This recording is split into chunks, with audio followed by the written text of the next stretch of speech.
So welcome to the event. I'm Matt. I'm the MD at BIMA. I'm also middle-aged man, opening up the event. I think this is a good thing, right? I think it's probably a statement more than anything, because the people that are behind the SHIMA initiative very much want this to be inclusive of men as well. And I really believe in that, and I hope you all do. I find it a bit of a shame, really, when we see initiatives in our industry that are there to support women, that it's only just driven by women. Like, really, is it just women that give a shit about women? I think we all just are good people and we want to care and look after each other as people, right? So let's just not make this a women-only thing, supporting women. I think we need to get more men involved in the initiative. And so there's a bit of a call to arms around that at the moment. I know we've got some men on the call today, so thank you very much for joining. It means a lot, and share this, get more men involved as well. So I'm just here to open up. I'm going to introduce you in a moment to Sophie and Nick, who are going to make a presentation, and then you're going to go into breakout rooms and have some discussion, have a bit of a networking session as well. So Sophie and Nick are involved in an organisation called Hayflow, and another reason I wanted to open up today is we've been embarked on a bit of research with Hayflow recently, and part of that is specifically to understand men's understanding, attitudes, knowledge around women's reproductive health. I work with a lot of women. I have a daughter. I thought I kind of knew, but I just don't. And it turns out I'm not alone in that. There's a real lack of understanding. And so we've got some findings. Nick and Sophie are going to take you through some of the survey results today. But we've got, and don't raise your eyebrows at this, but we've got a man-only roundtable coming up in March, because we want to get more men involved in this. And it does need to be a safe space. We're a bit weird. Men, like, they have to have personal invites to come and engage in this. And now they're coming, right? We're nearly fully booked, but there are some spaces left. So I'm going to put an invitation in the chat to an event. It's a breakfast meeting on the 20th of March. I'm there, I'm hosting it. Nick and Sophie, I think you're both there as well. I know one of you will be, yeah.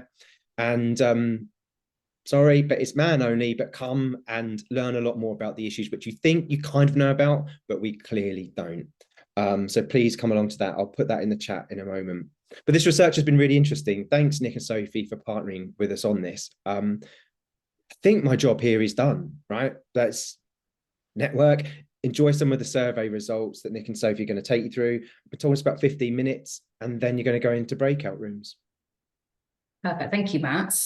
Okay. I'm going to share my screen, which a second ago I had a slight technical problem with Zoom, so forgive me if this takes me a minute. Let's go. Second.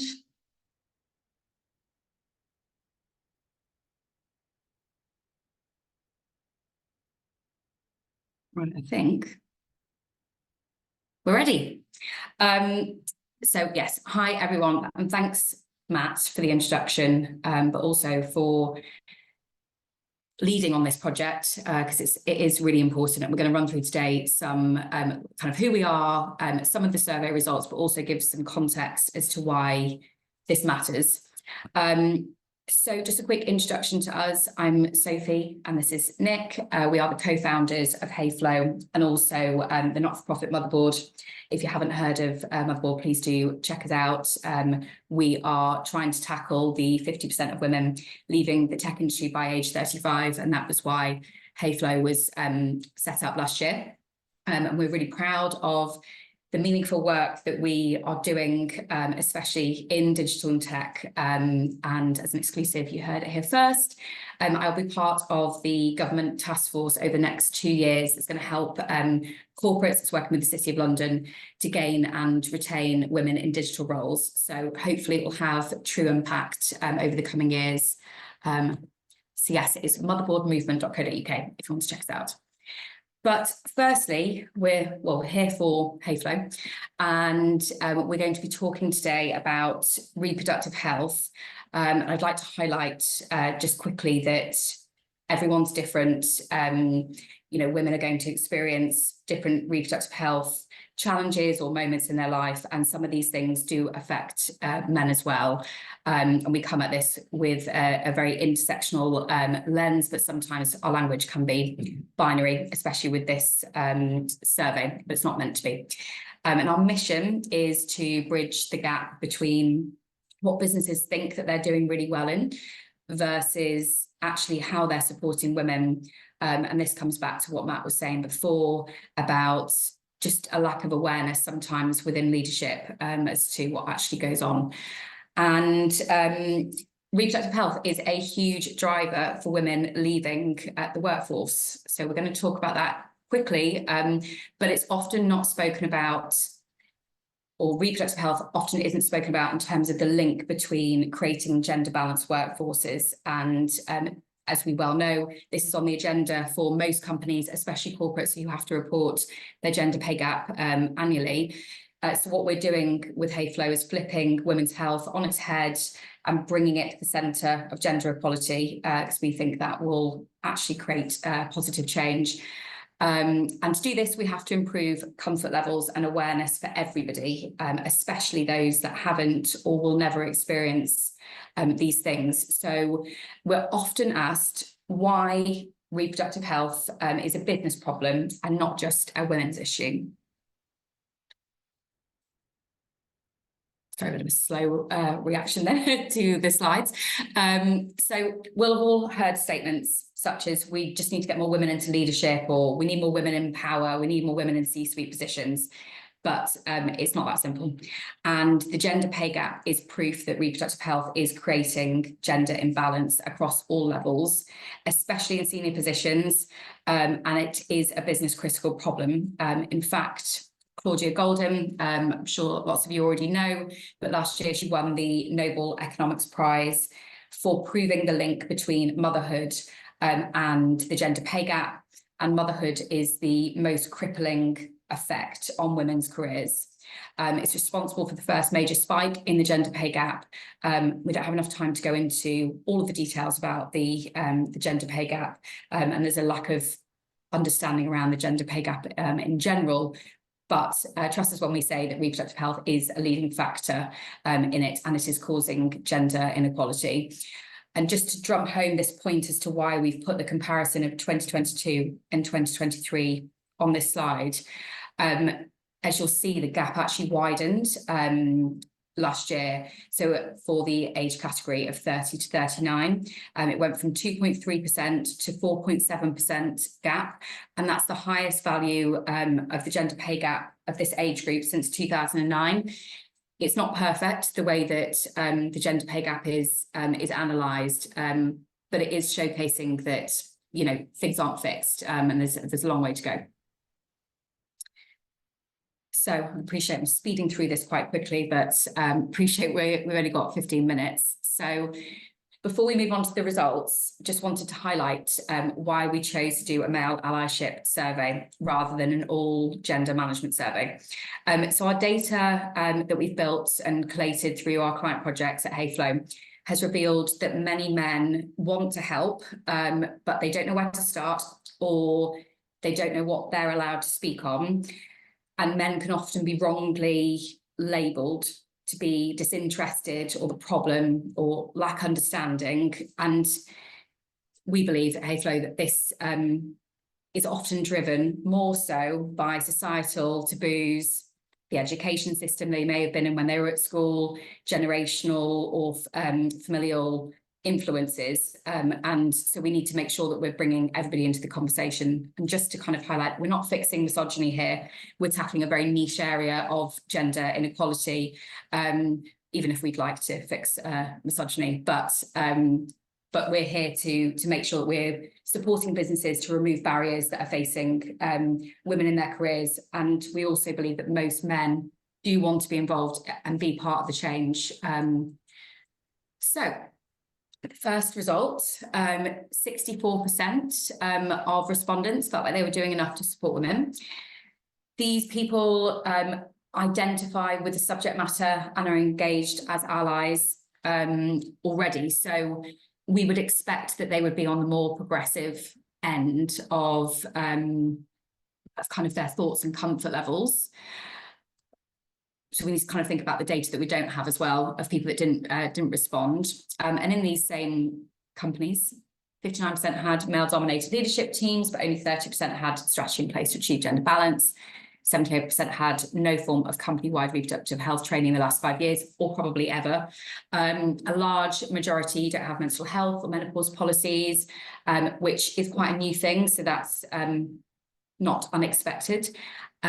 But 12% were only using statutory maternity leave policies. So, unfortunately, that is not quite enough to actually support women. And when we dig a bit deeper, you can see that 41% of leaders feel like a majority of women in their teams would feel comfortable discussing time off for reproductive health illnesses, which is brilliant. And that means that there is probably a positive feeling within businesses that people would be willing to go and speak to their male leaders. However, we know that from our collated data, that this isn't reciprocated by those that are experiencing it. So if we take periods as an example, our data shows that those that have experienced period challenges that affect their work, only 4% have discussed it with their managers, and a significant proportion of those people that experience period related challenges experience those on a monthly basis. So this is not just a one-off once a year. You know, people are experiencing these things monthly and are not confident or comfortable enough to discuss these with their managers. And this isn't necessarily a reflection on leaders themselves, but it taps into the wider issue of societal taboos, people generally not feeling comfortable or confident to talk about these things, especially when it comes to them. And we know that there is an assumption that if somebody's willing to talk about periods or menopause or whatever it may be in a work environment, when it comes to actually their experience, that's when the most the kind of discomfort levels peak. And we specifically see this for menopausal women, happy to talk about menopause, happy to go on those trainings, but the moment that it's to discuss their experiences, that's when they become the most uncomfortable. So to create, inclusive environments, we need to make sure that these conversations are not just taboo when you talk about it yourself. So of respondents, again, in digital and tech, 74% felt that don't feel equipped to support those going through menopause. 35% don't feel equipped to know what to do if an employee announces they're pregnant, which is particularly concerning.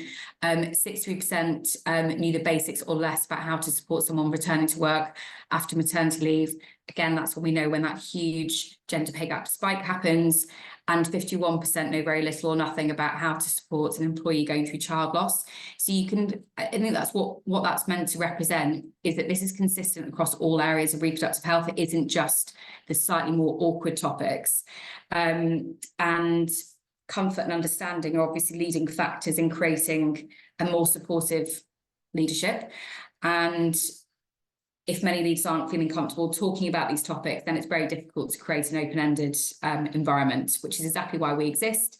And we're here to ensure that we're helping everybody, leaders, male leaders, to better support their female colleagues, but also allow them to feel comfortable and equipped to do that. No one wants to feel like they don't know what to do, or they don't know what to say, or they don't know how to handle a situation.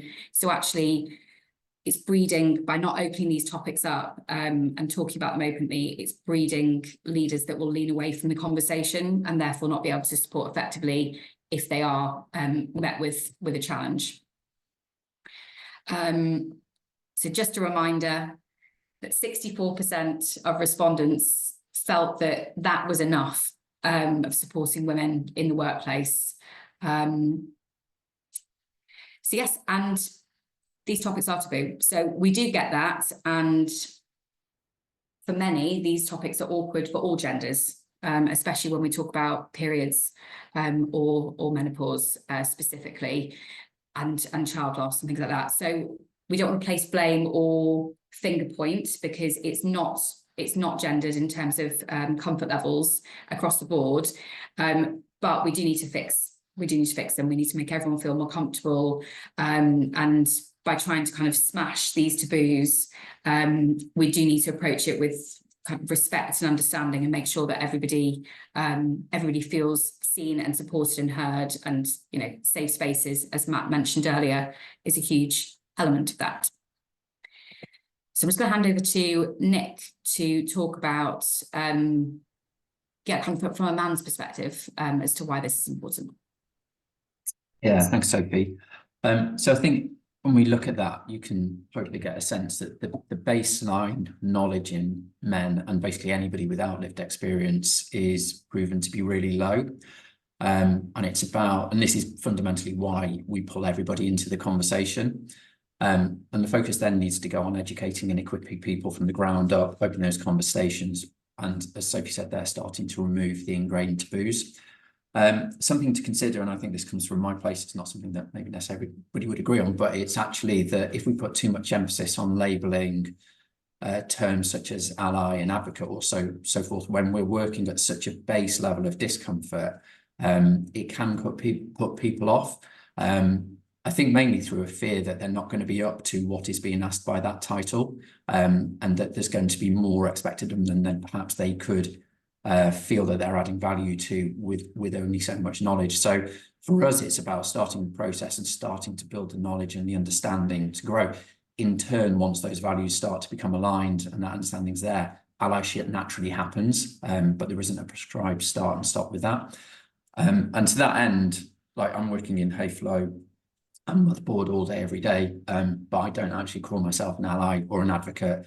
For me, it does feel a bit like a status or a position, whereas the reality of why I do what I do is just because I believe it's the right thing as a human, which I think Matt touched on at the start as well. And that's where I'm really comfortable. That's what I feel comfortable with and why I do it. But if we then bring it back into the kind of the power of education and how such a little thing can go so far, we've got a really nice kind of, I think, positive example. And it's an example where we were working last year with a digital agency. It was on an all-company project, all across the entire reproductive health spectrum. And the way that we could track it is that we could see that there was a male director that was repeatedly, and it's anonymous, was expressing their discomfort with any conversation around reproductive health. And they were effectively being asked to walk into an open forum workshop environment, and that kept coming through. At the end of the session, he came up to myself and Sophie and said that the discomfort effectively stemmed specifically talking about periods, and it was eating away at him because it was ruining his relationship with two tween stepdaughters he'd got. And the session was an eye-opener in that he was the problem. It all stemmed back to taboo, his comfort level, and just not knowing, having any insight or where to go for that kind of support. By pure chance, 2 days later, I saw him at an event, and he basically said that he'd gone home and sat with his stepdaughters and his wife for 2 hours. And he's such a lovely, sensitive person, and he would be within the environment even without this situation. He genuinely in front of me started crying and said it had changed his entire relationship with his stepdaughters. And that was just from literally opening up this uncomfortable conversation that had given the grounding and the foundation of education. And he's not out there actively going, I am now an ally. He's just like, I've just gone on a journey, and I'm who I am, and I'm now a really supportive employer. I always was, but this has given me a platform. And I think the interesting from our part is that we didn't set out to kind of change home lives and that kind of thing, but the reality is that we're dealing with we're dealing with equality across the board, whether it's at home or in the workplace or wherever we go. So it was a real kind of powerful, I guess, acknowledgement of how this works. Yeah, absolutely. And I think that also just showcases, because he was such a nice guy, and he really did believe in, gender equity in the workplace. To see him being so uncomfortable about these topics, it just again goes to show that this is what we're dealing with. It is that baseline. So just because we need to rattle through these, so next steps. I think the first thing is to reflect on all of our own comfort levels, and I've reflected on that I'm quite an open person, and part of our workshops, I talk about my experience of becoming a mum, returning to work, and all those things. But there's definitely areas that I still feel uncomfortable if I was talking about myself with. And I think that's something to reflect on your own comfort levels, where your blockers are, what you would be happy to talk about when it's down to talk about yourself, just to kind of reflect on the taboos that exist. And next thing, to start the conversation at work. I think taking this back into environments, work environments, and talking to other people about it is usually the first step of actually creating the change, being able to welcome in, you know, people like ourselves. And that judgment-free spaces is essential. We know that a lot of men that we work with in workshops, and we do these quizzes, the lack of knowledge for a lot of people is huge. Like even the basics of what's the reason for different size tampons and stuff, like people just don't know because they've never been allowed to ask those questions, and it's preventing them from feeling like they can ask a question about something, whether that's pregnancy related or anything else, periods, menopause. So create those judgment-free spaces. People are allowed to get things wrong and ask silly questions. And then obviously bring in the experts. Please do reach out to us if you want to have a conversation about how we can support your business. Our emails are on the screen there. You can contact us directly.